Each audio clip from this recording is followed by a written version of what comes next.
46 سالہ محمد شبیر اسلام آباد کے رہائشی ہیں اور چند دن پہلے ہی ڈینگی سے صحت یاب ہوئے ہیں۔ ان کا کہنا ہے کہ وہ شام کے وقت برآمدے میں فون پر بات کر رہے تھے اور انہیں یاد ہے کہ انہیں مچھر نے جہاں کاٹا وہاں کئی گھنٹے جلن ہوتی رہی، جس کے بعد وہ بیمار ہو گئے۔ پہلے دن مجھے بخار وغیرہ ہوا ہے، ٹمپریچر، اور اس کے بعد پھر دوسرے دن مجھے شدید ہڈیوں کو درد پین شروع ہو گئی ہے۔ تو یہ کم از کم بخار جو ہے 3 یا 4 دن رہتا ہے۔ اس کی کوئی میڈیسن بھی اس طرح کوئی نہیں ہے، پیناڈول ہی ہے۔ اس میں انہوں نے صرف مجھے بتایا تھا کہ پانی زیادہ سے زیادہ پئیں اور پیناڈول صبح دوپہر شام، اور زنک انہوں نے ملٹی وٹامنس کی ایک ٹیبلٹ کہا تھا کہ روزانہ شام کو وہ لینی ہے آپ نے۔ محکمہ صحت کے اعداد و شمار کے مطابق اسلام آباد میں اب تک 3500 سے اوپر ڈینگی کے کیسز ریکارڈ ہو چکے ہیں، جبکہ 9 اموات بھی رپورٹ ہوئی ہیں۔ دوسری طرف راولپنڈی میں بھی اس وائرس سے متاثر ہونے والوں کی تعداد 3000 سے اوپر ہے اور 3 اموات رپورٹ کی گئی ہیں۔ اسلام آباد کے district health officer doctor Zaeem Zia بتاتے ہیں کہ شہر میں ہونے والی غیر متوقع بارشوں نے بھی ڈینگی کے کیسز میں اضافہ کیا ہے۔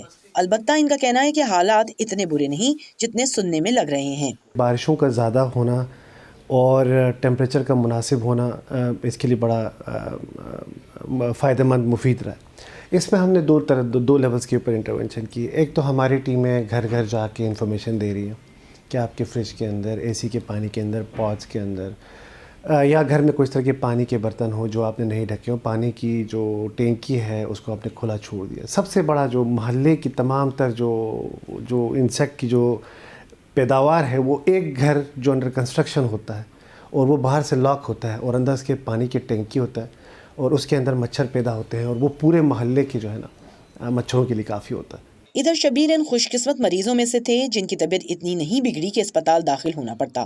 محکمہ تعلیم سے منسلک شبیر طویل چھٹی کے بعد اب دفتر واپس جانے لگے ہیں۔ 10 دن تو بالکل ہی بیڈ کے اوپر تھا۔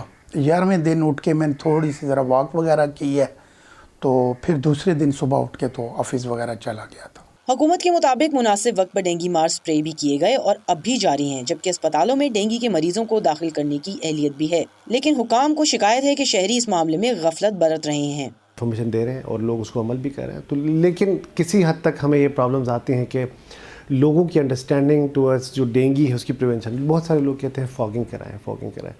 ہم ایک بات یہ کہتے ہیں کہ فاگنگ جو ہے اٹس ناٹ امپورٹنٹ۔ ہم باہر فیلڈ پہ جتنے بھی لاروا مار دیں، لیکن آپ کے گھر کے اندر جو لاروا بن رہا ہے اور اتنے سارے گھروں کے اندر یہ لاروا بن رہا ہے، تو اس کے لیے جو ایک رسپانسبلٹی ہے that you have to take that responsibility.